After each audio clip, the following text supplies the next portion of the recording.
Let's welcome our special guest, everybody.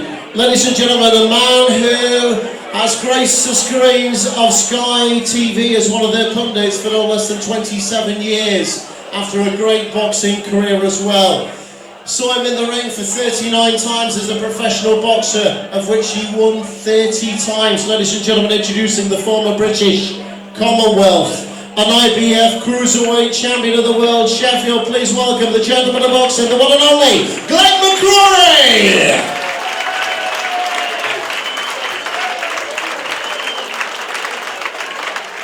Hello, thanks for that, Paul. It wasn't as graceful an entrance to the ring as it used to be. It's a bit difficult.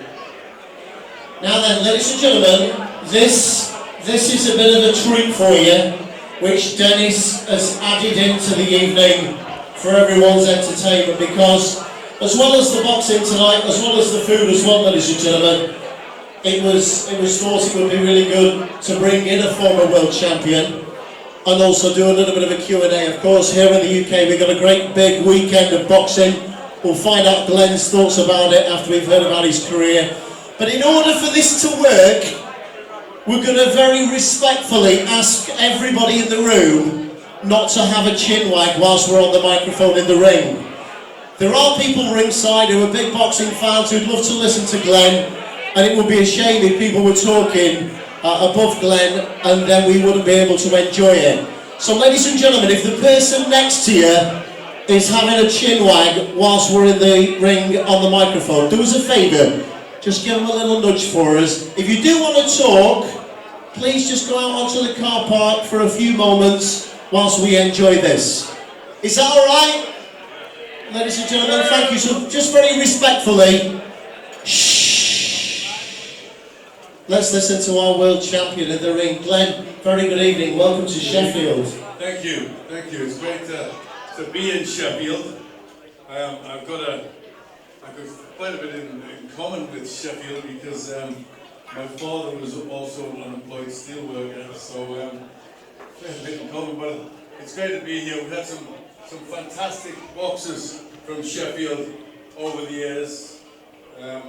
And Johnny Nelson's from here as well. So we've been back on many occasions. He is a mate of mine, Johnny Nelson, and as you know, he's a very, very nice guy. And I just want to tell you a story of how nice he is. When Spencer Oliver, who's a great friend of ours, who worked on Sky, when Spencer fought for the European title in the Royal Albert Hall, Spencer unfortunately was knocked out and was in a coma. So he was in the hospital. He was in the hospital for a short time, but he was in the hospital for about 10 days. And one of the people that went to visit him was Johnny Nelson. And Johnny went in with his bunch of flowers, and he went in with he thought he'd take a bunch of his fight videos on just to put on the TV. Just to put on the TV when Spencer was lying in bed, just for comfort or whatever. Amazingly, 45 minutes after putting these tapes on the TV, Spencer Oliver was out of bed and making a miraculous recovery. And I went in and I questioned, I said, Spenny, what happened? What could, do you think it was a miracle? He says, no, I was fucking bored. But that's the sort of guy Johnny Nelson is. So you've been involved in boxing for many a year. You obviously took to boxing at 12-year-old.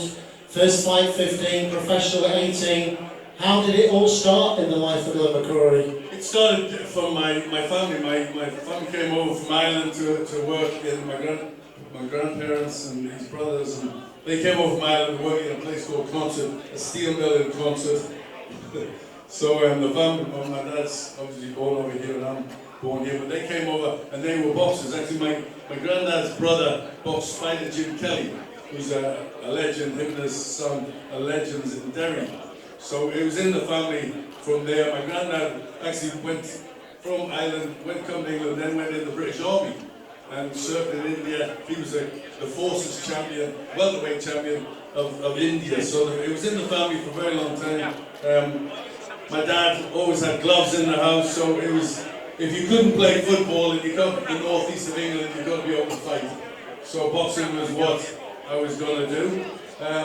Got into it, I couldn't get fights for a little while because I was so tall and skinny.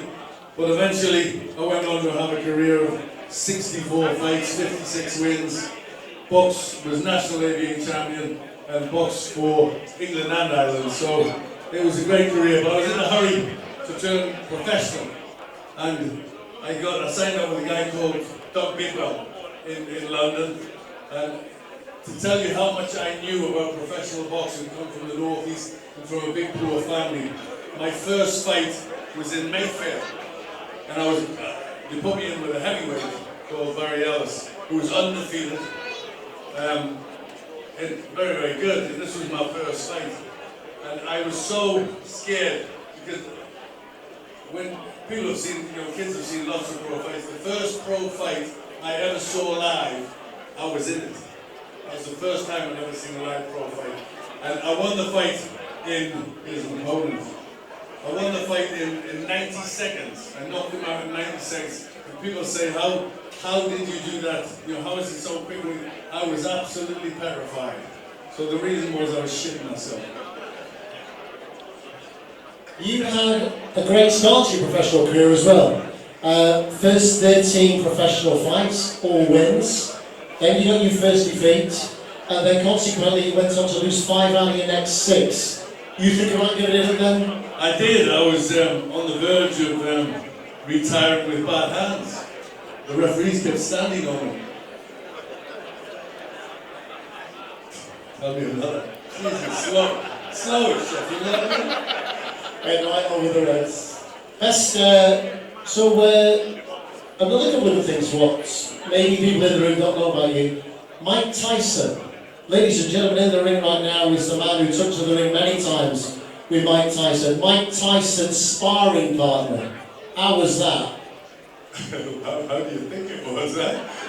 It was a jolly old time. We can all imagine how it is. In fact, none of us would probably jump in the ring with Mike Tyson, but you would have to go to do it. I'd lost 5 out of 6 as a heavyweight. I didn't have a trainer in the early part of my pro career. My manager just thought he'd do it just to keep the percentage himself. So all he did was get me heavier and heavier. A man called Doug Bidwell. Get me heavier and heavier, put me in sparring, and eventually I lost and I went through a bad period of 5 out of 6 fights. It just threw me in the dogs. I was fighting European champions on 3 days' notice and British champions on a week's notice. So I was losing, but eventually I got down to, I knew what was wrong, went back home, trained myself, got down to cruiserweight, and I won the Commonwealth title. And then I get a phone call from a guy I met in America called James Quick Tillis, who was a great fighter, almost gave Tyson his first loss. And Tillis said, listen, you've got to come out, and I just wanted to come myself, you've got to come out to Atlantic City. Tyson's sparring, and he's beating everybody up. He's on fire. He's fighting Terrell Biggs, and this kid's amazing. And he was 1 year younger than me. And I was thinking, I might have lost fights, but nobody 1 year younger than me can beat me, even though I was a cruiserweight. So I thought, I'm going to go out there. I said, what is he paying? I was on the dole at the time. I said, what's he paying? He said, he's not paying very much to you because you're a cruiserweight and they don't expect you to last very long. So they'll give you $200. So I said, that's it. I'm away. So I went over there. My dad gave me 20 quid to go with, just in case I needed anything. So I went there, cattle class, via Minnesota and all over the place. I got there late at night, and my training equipment hadn't arrived. So Kevin Rooney meets me, the entourage, take me to Atlantic City. Come on, you've got to go and meet Mike. You've got to go and meet the baddest man on the planet. So Mike, I went to his hotel room. Mike came out and he was, oh man, thank you, good gentlemen. Thank you very much indeed for coming to see me. Oh man, that's great. Thank you when you spar with me tomorrow. It's going to be great. So I was thinking, I can't spar. I've got no equipment. I've got no gear. I've got no clothes. So I thought, next morning, I can't tell Mike Tyson I'm not going to spar with him. So I thought, I've got to go. I've got 20 quid. I'll go down the Army Navy stores. So I went down the Army Navy stores and I got a pair of white shorts, I got a string vest and a pair of plimsolls. So I turned up the next the next day with the likes of James Tillis, Oliver McCall, James Broad, Witherspoon, all these guys to spar dressed in a string vest and a pair of shorts. And people say, how did you survive? How did you get through that first session? I would just say, you couldn't stop laughing. So we formed he liked it, he thought that was funny and I was brave going in the ring with him as a cruiserweight. So I ended up doing 3 world title fights in 96 rounds. They never put me on the floor and I get my black eye, the baddest man on the planet.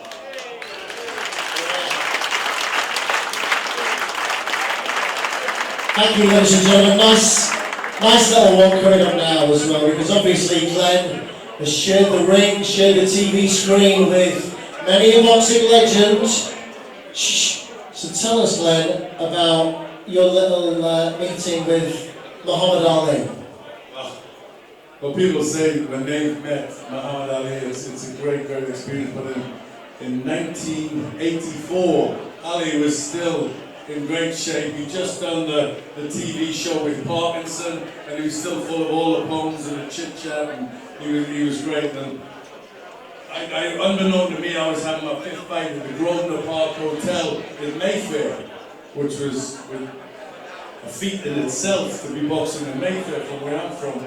And when I didn't know anything about it, I'm boxing a 6-rounder, 19, boxing a 6-rounder on the undercard at the Grosvenor Hotel, and I get in the ring, and then I look, and just where the gentleman there is sitting is Muhammad Ali, the greatest, my hero.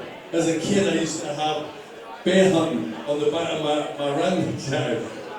Everybody else thought it was a pop group, nobody had a clue what it was, but it was just because I love Muhammad Ali. So here I am, I'm going to box with the greatest of all time. I'm going to see my hero. I'm thinking, what am I going to do? This is probably the best thing I'll ever do. I'll probably never win any titles, never get to the lofty heights I've dreamt about, but I'm going to fight in front of Muhammad Ali. So I thought, how am I going to let Ali know that a little kid from County Durham in the northeast of England loves him so much, thinks the world of him, has watched every one of his fights, knows every one of his sayings, knows everything about him. So I thought, right, I'll do a bit of Ali myself. So I came out in the ring and I did the Ali shuffle. So I give it the Ali shuffle. Then I wind them up and I stick my tongue out and I walk around the ring doing all the Ali stuff. And I boxed shit. But I won the fight. And I went back, I went to the dressing room and I thought, I have just made a clown of myself in front of the greatest. So I sit down, feeling rather dejected, as I've just won, but feeling sick.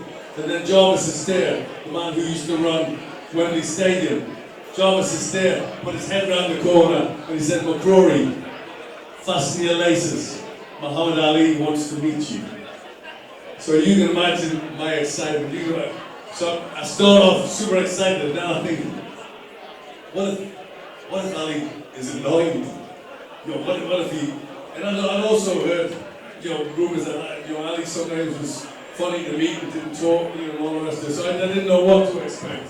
As a lot of people, if you've ever come face to face with your hero, somebody as a kid you worship, how tough that is. You don't know what they're going to say or what they're going to do. So I came up to Ali tentatively, and there was just a big smile. He grabbed a hold of me and he gave me the face. He gave me the Ali face.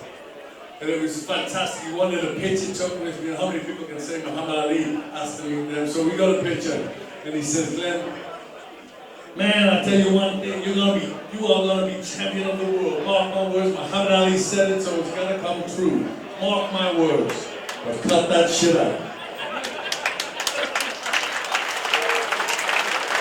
So ladies and gentlemen, Muhammad Ali himself predicted to Glenn McCrory that he was going to become champion of the world. And probably, in fact there's no probably about it, the 3rd of June 1989, Muhammad Ali's prediction was right.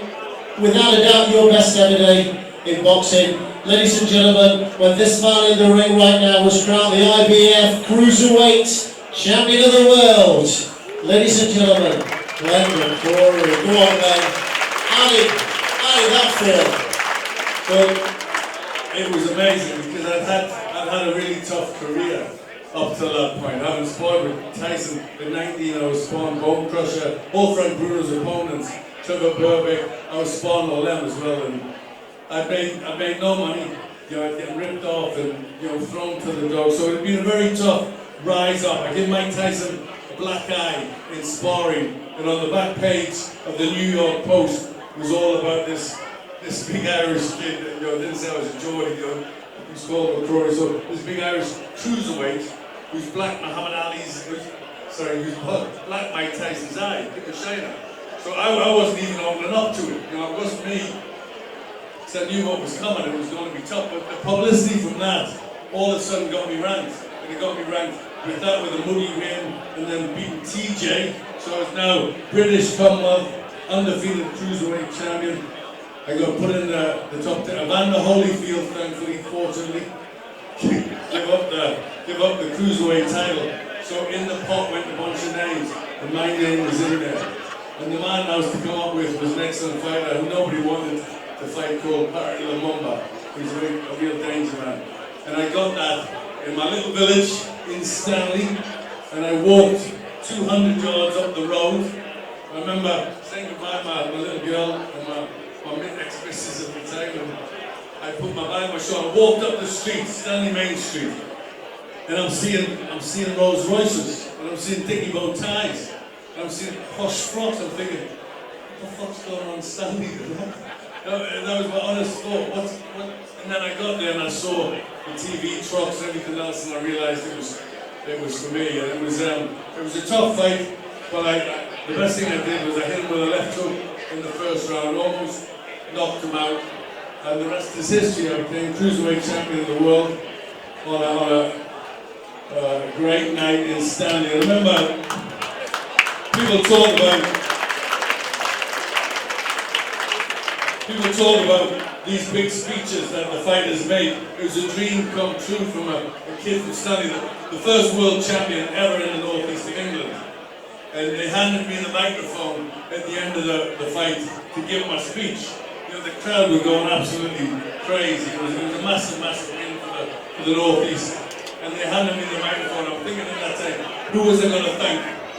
My family, my dad, you know, my coach, my manager, my brother who was there, who was a big inspiration. Who's I going to thank? And the only thing, and this is live on ITV, and this tells you a bit about my career, the only thing I could think of saying was,